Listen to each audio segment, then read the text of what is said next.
Hello friends, welcome to maths academy RRB NTPC की ये दूसरी क्लास। और अगर आपने पहली क्लास नहीं देखी है तो डिस्क्रिप्शन बॉक्स में लिंक है, वहाँ जाके देख सकते हैं। और अगर आप हमारे चैनल पे नए हैं तो सब्सक्राइब बटन को प्रेस करके बेल आइकन को दबा लें ताकि आप एक भी अपडेट से मिस ना होए। तो आज हम बात करेंगे कुछ ऐसे फैक्ट्स जो संख्या पद्धति से रिलेटेड हैं और एमसीक्यूज़ में पूछे जाते हैं आरआरबी एनटीपीसी के एग्ज़ाम्स में। और अभी हाल ही में जो एग्ज़ाम हुए थे लगभग एक साल पहले की बात है, तो वहाँ पे भी ऐसे क्वेश्चंस पूछे गए हैं। तो पहला क्वेश्चन है, एक ना तो भाज्य संख्या है और ना ही अभाज्य संख्या है। मोस्ट इम्पोर्टेंट फैक्ट है ये। दूसरा है, सबसे छोटी अभाज्य संख्या कौन है? तो 2 है। सबसे छोटी अभाज्य संख्या 2 है। 2 एकमात्र ऐसी सम संख्या है जो रूढ़ संख्या भी है। 3 जो है सबसे छोटी विषम अभाज्य संख्या है। 4 सबसे छोटी भाज्य संख्या है और 9 सबसे छोटी विषम भाज्य संख्या है। 9 जो है सबसे छोटी विषम भाज्य संख्या है।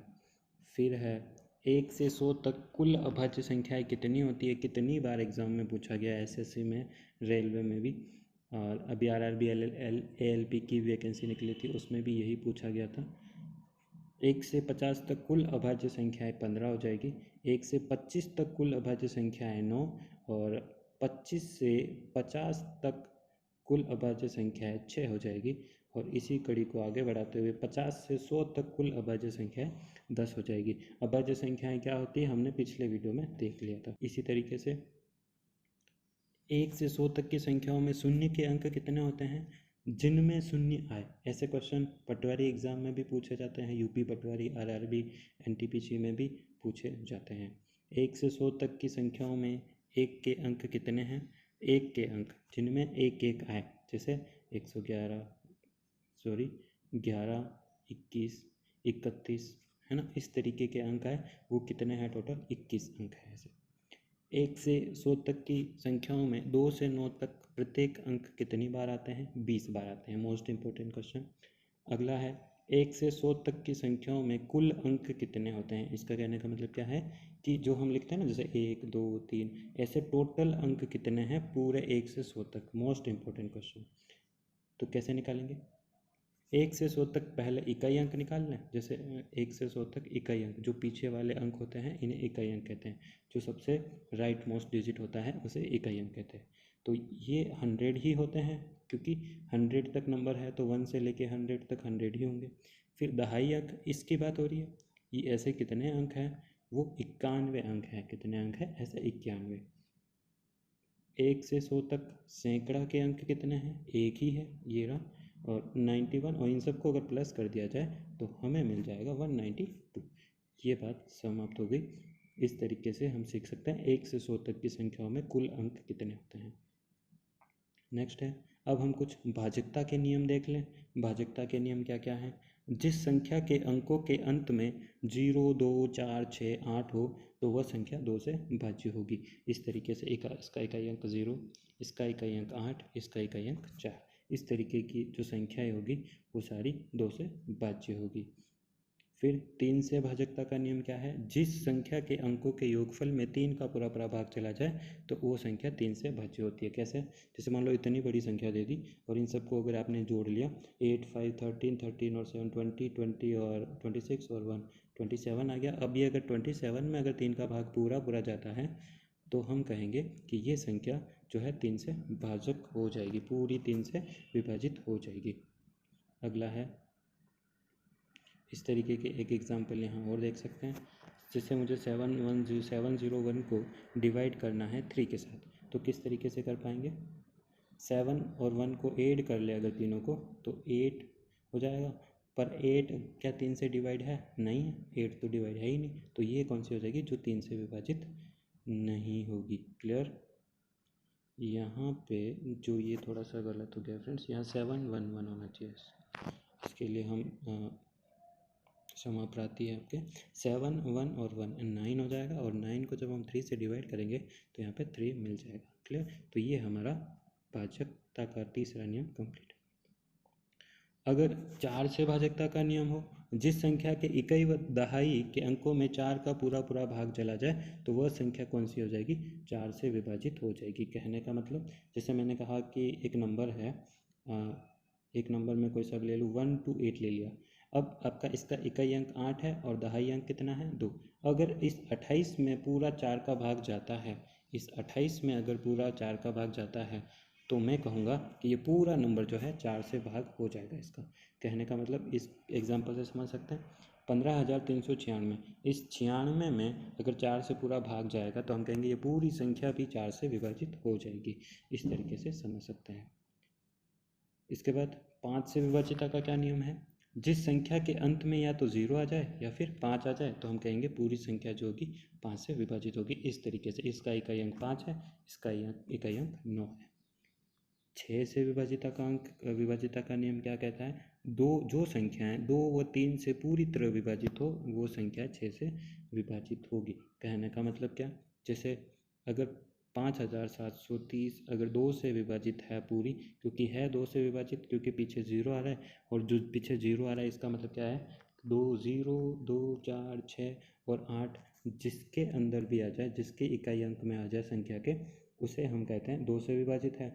तो अगर वो 2 से विभाजित है तो ये 6 से विभाजित हो जाएगी क्योंकि ये भी 2 से विभाजित होगी। इस तरीके से इसे सीख सकते हैं।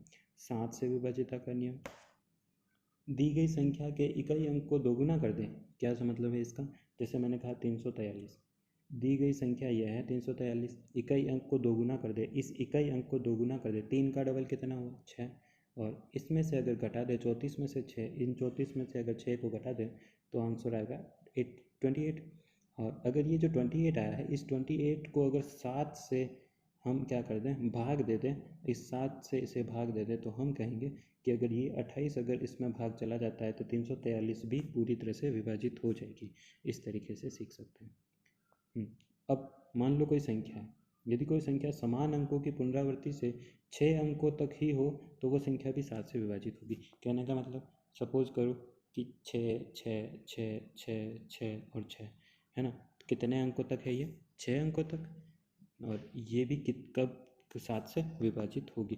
तो आपको जब भी ऐसा कोई नंबर मिले और डायरेक्ट आपको यहाँ पे इन चीज़ों को करना हो तो ये इस तरीके से हम इसे कर सकते हैं। तो ये काफ़ी इम्पोर्टेंट है, ये जो रूल है काफ़ी इम्पोर्टेंट है। अगर आपके जो क्वेश्चन है इसके इस तरीके के क्वेश्चन IBPS PO और IBPS क्लर्क में भी पूछे जाते हैं सिंप्लीफिकेशन सेक्शन में, इस तरीके से कर सकते हैं। अगला है 8 से विभाजिता का नियम। 8 से विभाजिता का नियम क्या है, जिस संख्या के इकाई दहाई और सैकड़ा, कहने का मतलब जिस संख्या के इकाई दहाई और सैकड़े के अंकों में 8 का पूरा पूरा भाग चला जाए। कहने का मतलब क्या हो गया इसका, जैसे मैंने कहा कि एक नंबर लेता हूँ मैं 168। अब यहाँ पे इकाई दहाई और सैकड़ा, अगर इसमें पूरा 8 का भाग चला जाता है तो मैं कहूँगा इसे क्या कहूँगा कि ये जो है ये तो हुआ छोटा नंबर। अगर मैं डिजिट्स बढ़ाऊँ अब अगर, तो मैं अगर ऐसा कोई डिजिट ले लूँ 73,584, अगर उसको 8 से विभाजित करूं तो उसमें किस चीज़ को फॉलो करूंगा, 4 8 और 5। तो 5 8 और 4 को अगर मैं 8 से भाग दूं तो 56 और फिर 24 तो 3, तो 73 टाइम्स ये पूरा पूरा भाग जाता है। तो अगर 73 टाइम्स ये 584 पूरा पूरा जा रहा है तो मैं कहूँगा कि ये पूरा नंबर भी होगा जो हमारे डिवाइड हो जाएगा पूरे 8 से। क्लियर।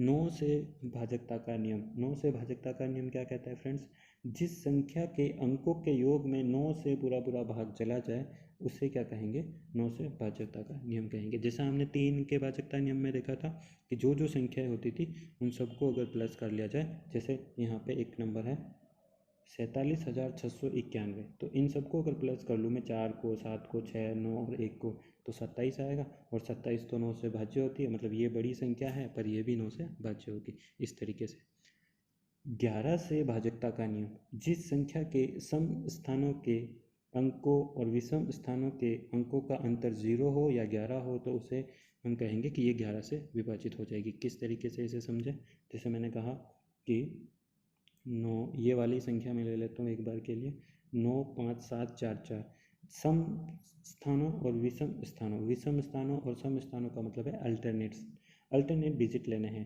पहले एक बार अगर आपने 9 ले लिया है ना, तो 9 आएगा प्लस में, फिर इस 7 को प्लस में लिखना है, फिर इस 4 को प्लस में, एक संख्या छोड़ के हमें इस तरीके से प्लस कर लेना है।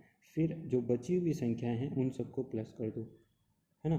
तो इस तरीके से 9 7 4 13, ये हो गया 17, 16 और 4 20 में से 9 गए तो क्या बचेगा 11। और हमने यही तो कहा ऊपर कि 0 और अगर 11 आ जाए तो हम कहेंगे कि ये 11 से बच हो जाएगी। तो इस तरीके से हम इसे कर सकते हैं। अब आगे क्या है, यदि कोई संख्या 6 बार एक ही अंक की पुनरावृत्ति से बनी हो तो वो संख्या हमेशा 3 7 11 13 और 37 से पूर्णतः विभाजित हो जाएगी। काफ़ी इम्पोर्टेंट फैक्ट है, ये भी काफ़ी इम्पोर्टेंट है, आप इसे नोट कर लें। और इस तरीके से हमारी आज की ये जो क्लास है वो एंड होती है। और आपने अगर अभी तक चैनल को सब्सक्राइब नहीं किया है तो चैनल को सब्सक्राइब कर लें और आने वाले RRB NTPC की तैयारी बेहतर करें। थैंक्स।